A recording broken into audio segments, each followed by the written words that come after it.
Indonesia merupakan negara dengan iklim tropis, di mana pada saat musim hujan akan tersedia hijauan pakan yang melimpah.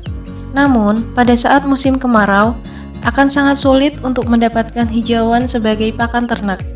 Sehingga, kita membutuhkan cara untuk mensiasati agar pada saat musim kemarau, ternak-ternak kita tetap tercukupi kebutuhan pakan hijauannya.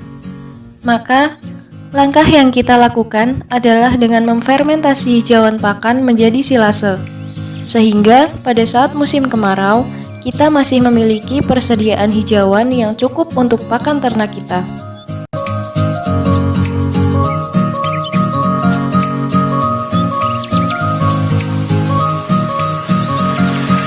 Silase merupakan salah satu teknik mengawetkan pakan dengan prinsip fermentasi.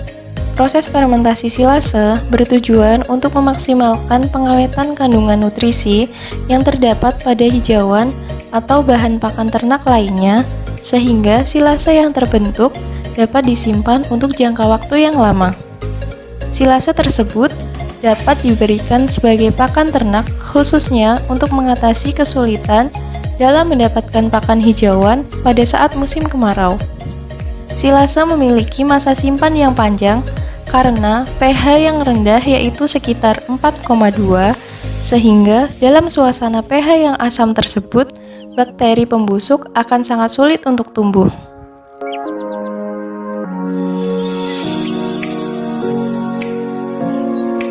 Tujuan pembuatan silase yang pertama, sebagai cadangan pakan ketika musim kemarau. Kemudian yang kedua, silase merupakan salah satu cara penyimpanan pakan agar tidak mudah rusak. Kemudian yang ketiga, memperpanjang masa simpan pakan. Yang keempat, mendayagunakan hasil samping produk pertanian, misalnya daun wortel. Kemudian yang kelima, mempertahankan kandungan nutrisi di dalam pakan.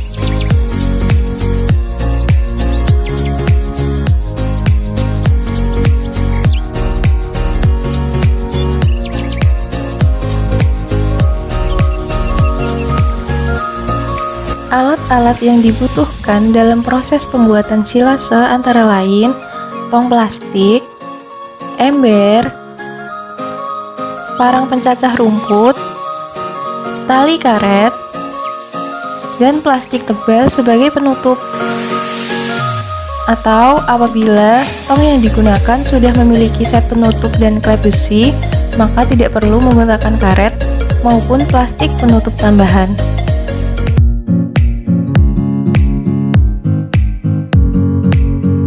Bahan yang dibutuhkan dalam pembuatan silase antara lain, yang pertama, rumput yang sudah dilayukan minimal selama 24 jam.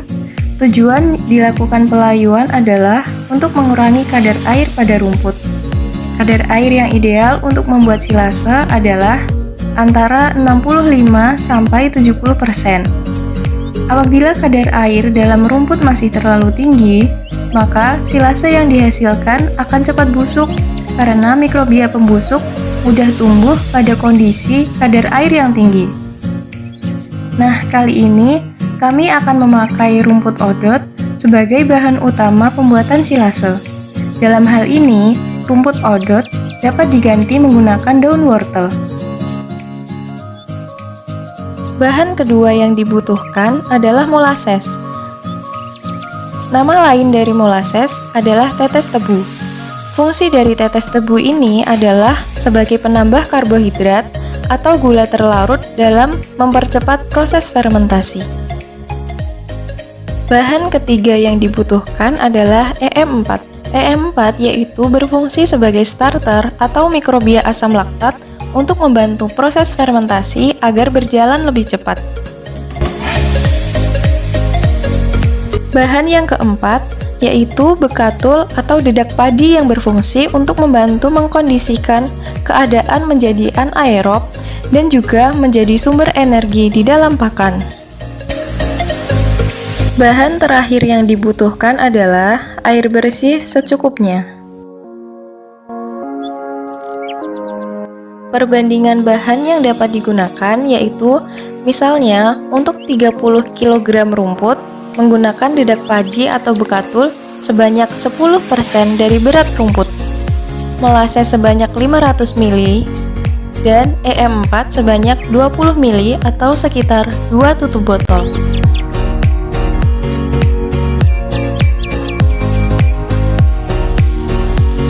Rumput yang sudah dilayukan kemudian dicacah dengan panjang kurang lebih 5 cm. Kemudian taburkan bekatul atau dedak padi pada rumput yang telah dicacah.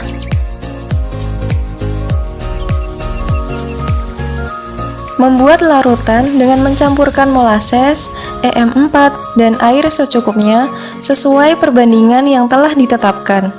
Kemudian, campuran yang telah dibuat dipercik-percikan ke permukaan rumput sambil rumput dibalik-balikan agar campuran menjadi merata. Setelah dipastikan campuran rata, kemudian rumput dimasukkan ke dalam tong dengan cara dipadatkan agar tidak terdapat rongga udara di dalamnya. Karena dalam pembuatan silase dibutuhkan kondisi yang anaerob, yaitu kondisi di mana tidak boleh ada oksigen di dalamnya. Setelah tong terisi penuh dan dipastikan sudah tidak ada rongga udara di dalamnya, kemudian tong ditutup menggunakan plastik tebal dan dirapatkan menggunakan karet. Nah, setelah itu silase didiamkan selama 21 hari dan ditempatkan di tempat yang teduh, yaitu terhindar dari sinar matahari secara langsung.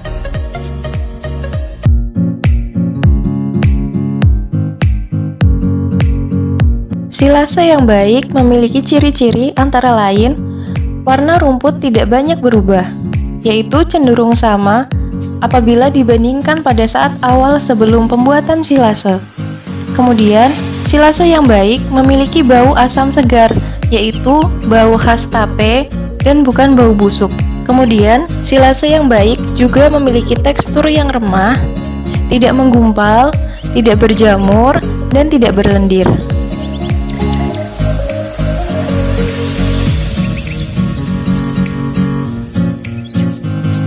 Kegagalan dalam pembuatan silase dapat disebabkan oleh beberapa faktor, antara lain proses pembuatan silase yang salah, terjadi kebocoran pada silo sehingga tidak tercapai suasana yang anaerob, tidak tersedianya karbohidrat terlarut, kadar air awal yang terlalu tinggi sehingga hasil silase menjadi terlalu basah, dan memicu pertumbuhan mikroorganisme pembusuk yang tidak diharapkan.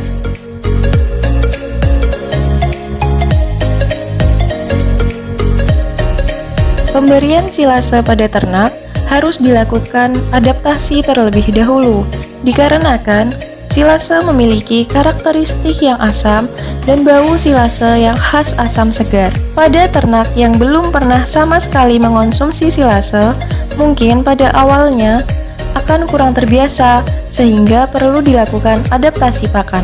Caranya yaitu dengan memberikan pakan silase secara bertahap, dengan cara mencampur silase dengan pakan ternak yang biasanya diberikan. Pada tahap awal, persentase banyaknya silase harus lebih kecil, misalnya 25% silase dan 75% pakan biasa. Nah, setelah ternak sudah mulai terbiasa, maka persentasenya dapat dinaikkan, misalnya 50% silase dan 50% pakan biasa.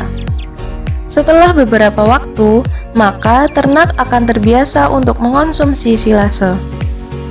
Pakan silase dapat awet dan bertahan hingga 6 bulan lamanya. Namun, apabila tong silase sudah dibuka, maka silase harus segera diberikan ke ternak untuk dikonsumsi. Karena tong silase yang sudah dibuka akan menyebabkan udara luar dapat masuk dan dapat mengakibatkan silase menjadi cepat busuk.